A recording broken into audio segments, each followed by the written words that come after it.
What's going on, everybody? It's your boy Lamar J. Sat back again, man, from a filmmaker's mindset.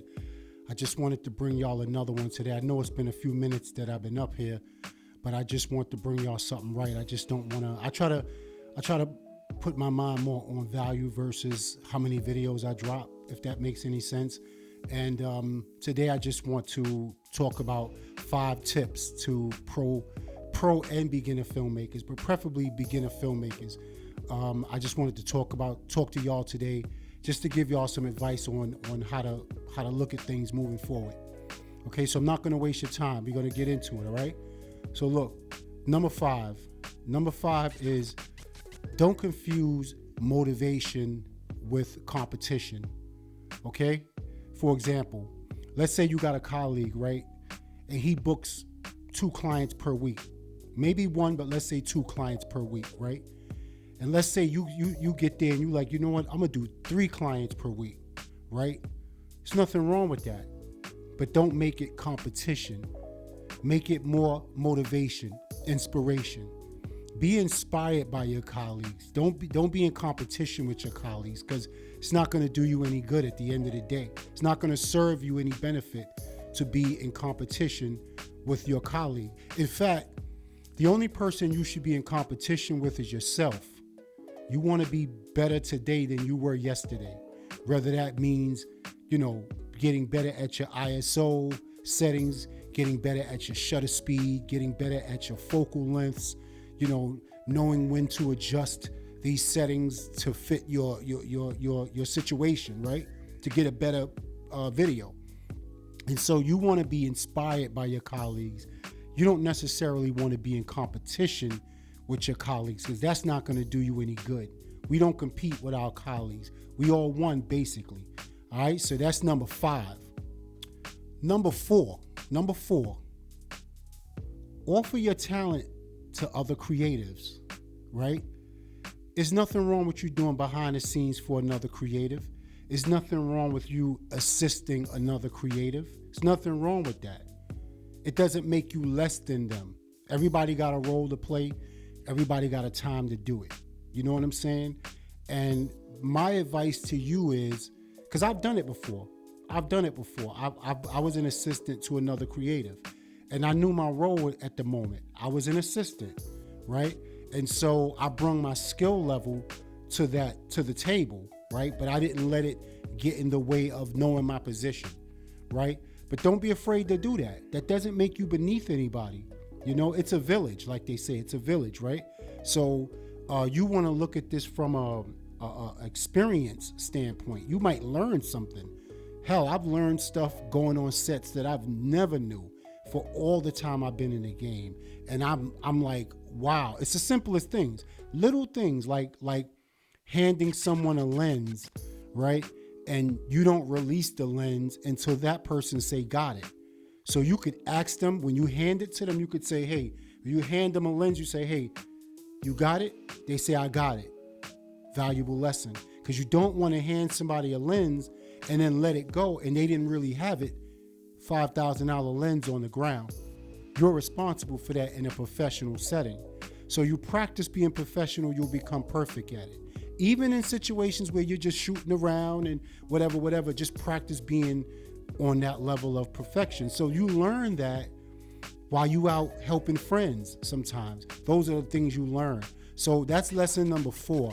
Offer your talent to other creatives. It works. Number three, and this one is like I've learned from personal experience. Ask for help. Don't be afraid. Don't be embarrassed to ask for help. I've been in the game for over 20 years. 20 years I've been in the game, and I'm still asking other people a million questions when I get a chance. My other colleagues who've been in the game maybe 4 years. I've been in the game 20. That has nothing to do with it. It's about experience. It's about what stages people are at, right? I have colleagues that have been in the game for 3 years who went higher than I went in 20 years. in terms of experience, things they've experienced, right? I have the wisdom. I've seen some things, but in terms of hands-on experience, they've been there. And I asked them a million questions. How do I do this? How do I go about that? What do I do in this scenario? The list goes on. Don't be afraid to ask for help, because what you don't want to do is sit up there looking stupid when you don't know something, and that's not cool. That's not cool. I'd rather know something and look good than think I know something or try to front like I know something, and then people looking at me like, yo, this dude is not about that life. What is he doing? He or her. What are you doing? You know what I'm saying? It's best to ask for help. That's all. It doesn't make you beneath anyone. All right, I'm not going to beat you in the head about it. That's just a very, very important nugget that I want to give to you. All right. Number two is get to know your gear. Get to know your gear. I know a lot of people like to, they like to move around from model to model. Today I'm using Canon. Tomorrow I think I'm gonna do Sony. Next day I'm doing Blackmagic, and I'm gonna talk about that in a few minutes when it's healthy. What I'm talking about right now is if you're shooting on Sony, if you're shooting on Canon, whatever model you're shooting on, get to know your gear. You do not want to get on set and fidget around, not knowing what does what, not knowing how to troubleshoot your equipment. You have a client sitting here, they hired you, time is money, and you sitting up here talking about why this is not doing this. I don't understand why this is not. You don't know your gear. That's bottom line. And so getting back to the original thing of systems, there's nothing wrong with being a person who knows how to use Sony and Canon and Blackmagic. If you do, there's nothing wrong with that. But if you don't, please don't play yourself and get on set or get out there with a brand new camera you know nothing about. Listen, not going to beat you in the head again. My advice to you, take my advice that I did. When I first got my FX3, and I shot with Sony before, but sometimes it could be differences within an ecosystem. So when I got my FX3, not my FX30, my FX3, my bad, y'all. And I sat in the bed with this camera. You know what I'm saying? I watched TV and I had this camera in my hand. When I was watching a show that had breaks in it, every break, I'm in the menus, closing my eyes, pressing it, seeing what that, blah, blah, blah, blah, blah. I'm doing that all day. When I'm eating dinner, it's sitting on the table next to me. You know what I'm saying? And I'm just like looking at it, studying it, because you want to be a master at your camera. Because you already on set, the heat is on. People looking at you, you're trying to please the client. Things that were easy at home is difficult on set. It's not the same on set. So when you be like, oh, this is going to be simple. All I got to do is press this. When you get on set and you got 5 people you're in charge of, client looking at you, the heat is on, sweat coming down the side of your face, buttons start looking different. Memory slips. So you got to know your equipment. That's all I'm saying. Please get to know your equipment. All right? I know that's a bit of a rant, but I'm passionate about that because I'm speaking from personal experience. All right, y'all? All right. Number one, and this one is the most important to me because I've just recently been bitten by not having it. And it's simple, right? Somebody of my caliber should know this, but again, I keep telling y'all, we don't know everything, right? Have a gear list. Now, I know that sounds like, why would not? I know what I got. Like, what's so hard about writing down what I got? If you ain't got one, apparently it's hard because you don't have one.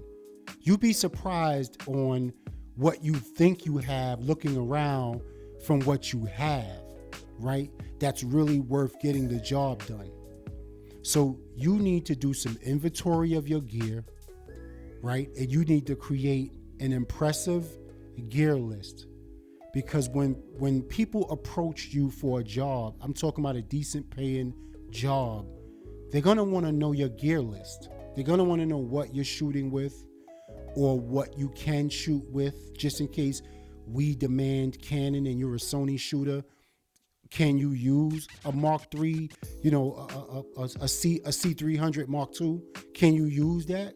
Sure, I shoot with Sony, but I know Canon. See what I'm saying? So it pays to have a gear list. You know, your camera, of course, your camera that you have, the cameras that you have experience in using, real experience in using, okay? Not ones that you wish you had, cameras that you have experience in using, okay? You want to have a lighting package. You know, what lights are you using, right? You want to have that on there. And you want to have a sound package. For example, if you hired to do interviews, like I was recently, and I was like all over the place because I didn't realize why it was important to have this, where not just what I knew, but I needed it translated onto a paper or a list that the client can understand exactly what they were getting when they hire me. Because don't assume clients are stupid. Don't assume they're ignorant. They know what these things are, especially the high-paying ones, because they've hired guys before. So by now, they're kind of seasoned at knowing what's what. They may not know everything you know, but they know what they know. Okay, so have that, you know, your sound list, and then you could put, if you want, the supporting tools, like, you know, sandbags, the tripod, C-stands, things of that nature. Those are your supporting pieces of gear, right? But it's important to have that. It's very important. I don't want to beat y'all in the head like I keep saying. I just want to come out of the shadows, because I've been down for a few minutes, and just kind of drop those 5 nuggets on y'all, whether you are a seasoned videographer, filmmaker, or you are a beginner. Okay, these tips apply. All right, and again, budget and experience, your miles vary. You know what I'm saying? But it works. Now, I'm not telling you go out there and buy the top of the line of the high-paying type of equipment. You could get the bottom of that, but at least be in that range, right? Because at least you can get the work done, and you're impressive, and you know your stuff, and it's a commercial that can be actually on TV, right? It has that quality. So that's really where I'm trying to get y'all to understand. And I'm not saying you got to know this by tomorrow. Take your time. Do one thing at a time, but get there, bro. Progress, not perfection. Okay? Progress, not perfection. All right? As always, I hope y'all enjoyed this content. I truly hope I was able to bring some value to you. I really do. If I was and you appreciate it, show me that by hitting that like button. You know what I'm saying? And if you haven't already, I would appreciate if you subscribe. It really helps my channel. It allows me to do this more often. I really would appreciate it. I did a video earlier letting everybody know that I reached 200 subscribers. I'm a little over that at this point, but I've reached 200 subscribers. That's major to me. I remember when I reached 100, and now I'm at 200. And and I read the comments, you know, it really does me good, man. It's like, this is the only platform I've been on since platforms that I felt this way about. I really feel like I make a difference. I really do. And I don't know everything. I told y'all that from the beginning. My channel was really based on tips and education and filmmaking, but it also talks about the mental health of it all. And so I'm really glad I'm able to bring some difference to you guys. And I want to continue to do that. I really do.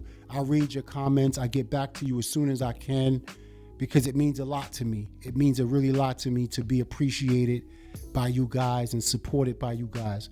So, you know, as always, I just want to encourage y'all to move in the vibration of love. You know what I'm saying? Just move in the vibration of love. And until the next time, you know, get out there and create, y'all. Create something beautiful for the world, for yourself, and just be good with it. All right? I love y'all, man. Stay up to the next one. Peace out.